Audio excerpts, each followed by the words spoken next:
Pseudociência. Esse é um tema que nós já começamos a discutir aqui no canal. E hoje nós vamos dar continuidade.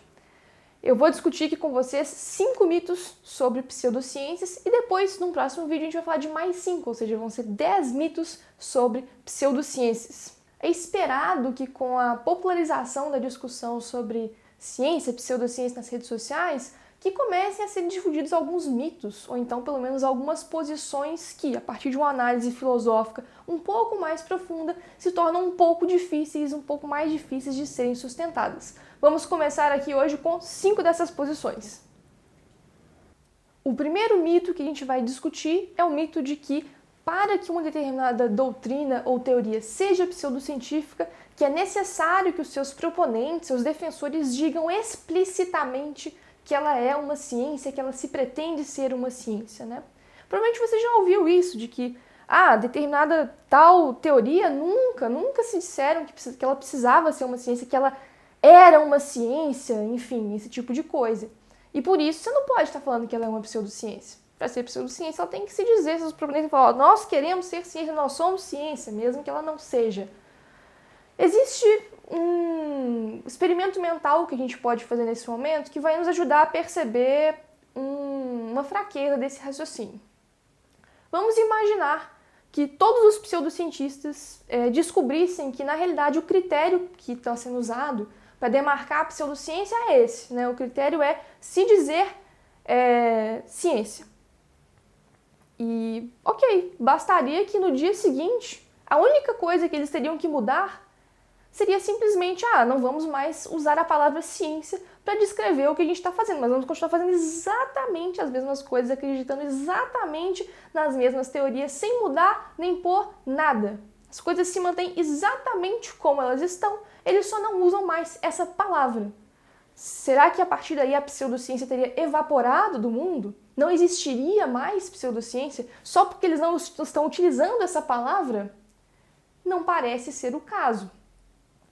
Isso acontece porque o mais relevante quando a gente fala de pseudociência é a confiabilidade daquela teoria, daquela prática, e é o que os pseudocientistas estão fazendo, as teorias que estão sendo propostas, e não porque eles usaram ou deixaram de usar a palavra ciência naquilo que eles estão fazendo. Vale muito mais passar a impressão de que aquilo é confiável, passar a impressão de que aquilo é científico. Isso pode ser feito de várias formas, inclusive sendo feita de forma a descredibilizar a ciência. Olha essa ciência positivista, olha essa ciência capitalista, olha essa ciência terrível, e nós temos aqui uma alternativa que é melhor e mais adequada do que a ciência, né, neoliberal, capitalista, europeia, seja o que for, que está por aí, que a gente não é ela de jeito nenhum. E mesmo assim, eles não estão se falando ciência, mas estão ainda dessa maneira praticando pseudociência. Vamos agora para o nosso segundo mito, que é o mito de que as pseudociências são aqueles sistemas que vão falar para você que eles vão te dar um resultado fantástico, vão te trazer uma cura mágica, uma solução inimaginável, assim, que vai melhorar o seu problema, resolver aquela demanda do dia para a noite, né? E pode ser que existam casos, existam situações de exceção em que isso realmente é proposto, né? Pode ter um determinado terapeuta, um determinado pseudocientista que vai virar e falar, poxa, mas a minha terapia, essa minha proposta, ela é tão fantástica que você vai vir aqui com câncer e vai sair da manhã sem o câncer. Isso existe. Porém, utilizar isso para caracterizar a pseudociência é subestimar diversas teorias pseudocientíficas e, na realidade, usam da estratégia contrária. Uma das coisas na pseudociência que pode ser utilizada como uma ferramenta para cativar as pessoas é exatamente um nível de complexidade muito grande, né? Um nível de, isso daqui é um sistema tão grande, você tem um problema tão profundo, tão específico, que pode levar anos, pode ser uma caminhada eterna até você realmente conseguir alcançar esse resultado. Mas aí mesmo que você não esteja vendo os resultados, não, mas você está nesse caminho, enfim, essas coisas estão acontecendo. Ou, enfim, essa questão de resultado de dia para noite, de cura de dia para noite, às vezes nem é mesmo uma questão. E os exemplos podem ser, para o primeiro caso, a psicanálise, que é um tipo de proposta de psicoterapia que vai pregar que você não pode pensar em cura, ou que cura é uma palavra que não deve estar sendo discutida dentro do âmbito da psicanálise, que muitas vezes os tratamentos são feitos por anos, às vezes várias vezes por semana, por décadas, e enfim, você está constantemente ali escavando o seu inconsciente, mas não se fala exatamente em cura, em resultados, né? É uma coisa um pouco mais abstrata. E também um segundo exemplo de que nem vai discutir uma coisa como essa, pega uma teoria pseudocientífica, por exemplo, a teoria da Terra Oca. Né? Não entra em questão ter resultados, não ter uma cura para alguma coisa, não ter, porque não é uma pseudociência que está discutindo algo da área da saúde, né? ou outras áreas que falam de resultados. Ela está tentando descrever ali como que é a Terra, como que é o planeta Terra, e fazendo uma proposta de que na verdade o planeta Terra é oco, uma coisa que vai entrar em choque ali com o que a gente sabe de geografia e de física hoje em dia, de acordo com as informações científicas que nós temos, e ainda assim é uma pseudociência. Então é importante a gente ficar atento para esse tipo de característica que pode estar presente em algumas coisas, mas que para outros casos de pseudociência vai ser exatamente o contrário, não vai ser uma coisa do dia para a noite, uma coisa mágica, mirabolante e superficial, vai ser uma coisa complexa, uma coisa cheia de camadas, uma coisa demorada, que ainda assim tem uma maneira de seduzir as pessoas, né? Isso, inclusive, a gente pode pensar numa questão de sobrevivência de teorias. Talvez essas teorias que são muito mais rasas, elas podem, para determinados públicos, em determinados ambientes, como, por exemplo, o ambiente acadêmico, ser muito mais fácil dela ser desbancada, dela perecer e não acabar não sendo acreditada mais por muitas pessoas. Essas teorias com essas camadas de complexidade maior, elas podem ter mais chances de sobreviver, por exemplo. Então a gente não pode desconsiderar isso nas pseudociências, a gente não pode subestimar as propostas pseudocientíficas. Terceiro mito é o mito de que a pseudociência é aquilo que vai estar fora da academia, aquilo que vai estar fora dos grandes periódicos de alto impacto, super conhecidos e falados. Né? Que nesses lugares a gente não vai encontrar pseudociência, mas ela sempre vai estar fora dali. Né? Isso é um raciocínio que não leva em consideração o que a gente sabe hoje com os dados que a gente tem, por exemplo, na área de cienciometria, que existem diversos artigos que são publicados em revistas de alto impacto, artigos que são muito citados, mas que muitas vezes não têm um nível de qualidade suficiente para a gente dizer que aquilo é confiável. E ao mesmo tempo, né, a gente vê diversos temas de pseudociência sendo discutidos dentro de universidades, ao mesmo tempo que podem ter discussões que são feitas com base em excelentes evidências, boas evidências, mas que ainda não estão chegando dentro dos portões da academia. Né? Tudo isso é uma questão possível, porque a questão não é o status. Simplesmente, eu publiquei no tal jornal, logo o meu trabalho é científico. Não.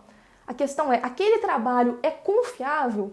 Essa é a característica mais importante da ciência. É aquilo trazer maiores chances da gente poder estar falando sobre algo que é provavelmente verdadeiro, que é confiável, que a gente pode considerar que existem maiores chances daquilo realmente refletir a realidade do que uma coisa que a gente tem menos provas em relação a isso. Isso pode estar dentro da academia ou fora da academia, do mesmo jeito que as coisas que não são confiáveis podem estar dentro da academia ou fora dela também.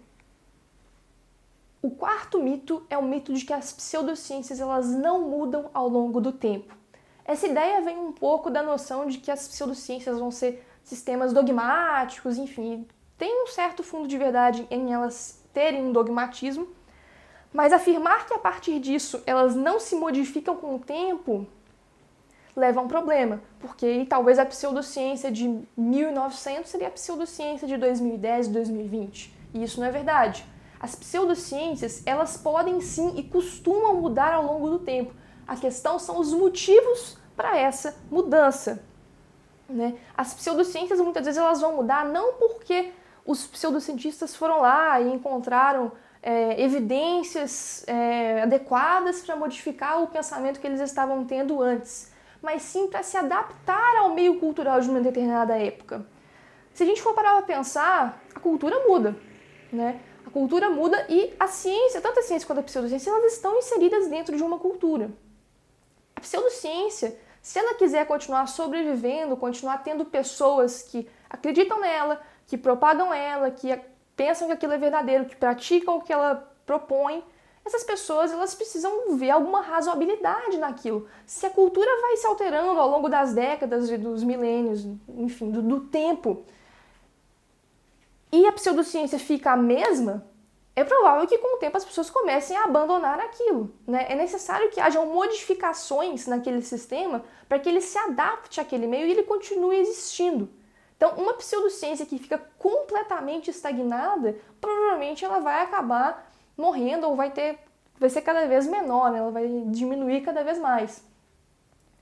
E a diferença é essa, enquanto a ciência ela vai também mudar, mas vai mudar por causa de termos encontrado boas evidências para alterar o nosso pensamento, a pseudociência vai alterar também, mas por motivos diferentes, como, por exemplo, para se adaptar ao meio cultural. E o quinto mito é o mito de que os pseudocientistas são sempre malévolos, ou seja, as pessoas que estão acreditando, praticando, ensinando pseudociências, que essas pessoas sempre seriam más, são pessoas que estão querendo fazer maldade, né? Isso também não é verdade. Muitas vezes essas pessoas que adotam sistemas pseudocientíficos e às vezes os praticam, elas podem também, de certa forma, estar sendo vítimas de uma coisa que aconteceu com elas, né? De uma coisa que foi ensinada para elas primeiro, a única coisa, às vezes, que elas tiveram contato, às vezes elas não têm informação sobre propostas alternativas, ou como avaliar, né, se aquilo realmente merece confiança ou não. Às vezes elas não têm boas ferramentas para fazer aquilo, podem pensar que tem, mas não tem, né? Quando se trata de um profissional, a gente não pode negar que existe uma responsabilidade maior, mas não é porque ele está praticando uma pseudociência ou acreditando em uma pseudociência que ele está querendo fazer algo por maldade, que ele quer prejudicar as pessoas que estão procurando ele, que estão utilizando os serviços dele, que ele quer o mal. Muitas vezes ele pode não ter esses recursos para poder fazer esse tipo de crítica ou perceber que aquilo que ele está fazendo pode não ser o melhor. Então é isso por hoje, pessoal. No próximo vídeo a gente continua com mais 5 mitos sobre pseudociências. Até mais!